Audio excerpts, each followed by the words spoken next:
Avez-vous déjà accepté Jésus-Christ comme votre sauveur personnel?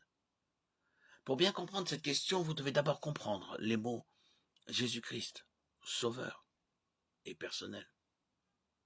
Qui est Jésus-Christ? Beaucoup de personnes le reconnaissent.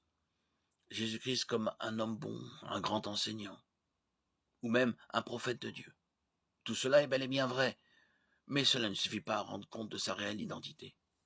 La Bible nous dit que Jésus est Dieu, fait chair, Dieu devenu homme. Jean 1, 1, 14. Dieu est venu sur terre pour nous enseigner, nous guérir, nous corriger, nous pardonner et mourir pour nous. Jésus-Christ est Dieu, le Créateur, le Seigneur souverain. Avez-vous accepté ce Jésus? Qu'est-ce qu'un sauveur et pourquoi avons-nous besoin d'un sauveur? La Bible nous dit que nous avons tous péché, fait le mal. Romains 3, 10, 18. À cause de nos péchés, nous méritons la colère et le jugement de Dieu. Le seul juste châtiment pour des péchés commis contre un Dieu éternel et infini est un châtiment éternel. Romains 6, 23. Apocalypse 20, 11, 15.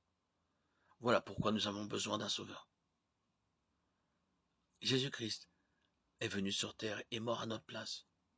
La mort de Jésus était une rançon infinie pour nos péchés. 2 Corinthiens 5, 17. Jésus est mort pour payer le prix de nos péchés. Romains 5, 8. Il a payé le prix pour que nous n'ayons pas à le faire. La résurrection de Jésus a prouvé que sa mort était suffisante pour nos péchés. C'est pourquoi Jésus est le seul sauveur. Croyez-vous en Jésus comme votre sauveur? Jésus est-il votre sauveur personnel? Beaucoup croient que la foi chrétienne consiste à aller à l'église, à pratiquer des rituels ou à ne pas commettre certains péchés. Cela n'est pas cela. La vraie foi chrétienne est une relation personnelle avec Jésus-Christ. Accepter Jésus comme votre sauveur personnel, c'est mettre votre foi et votre confiance en lui. Personne n'est sauvé par la foi d'un autre. Personne n'est pardonné au moyen de ses œuvres.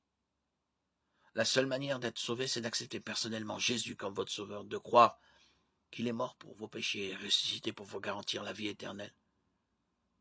Jean 3, 16. Jésus est-il votre sauveur personnel?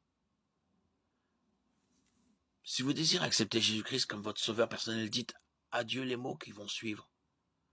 Souvenez-vous que le seul fait de faire cette prière ou une autre ne vous sauvera pas. Seule la foi en Christ peut vous sauver du péché. Cette prière n'est qu'un moyen d'exprimer à Dieu votre foi en lui et de le remercier d'avoir pourvu à votre salut. Dieu, je sais que j'ai péché contre toi. Je sais que je mérite une punition.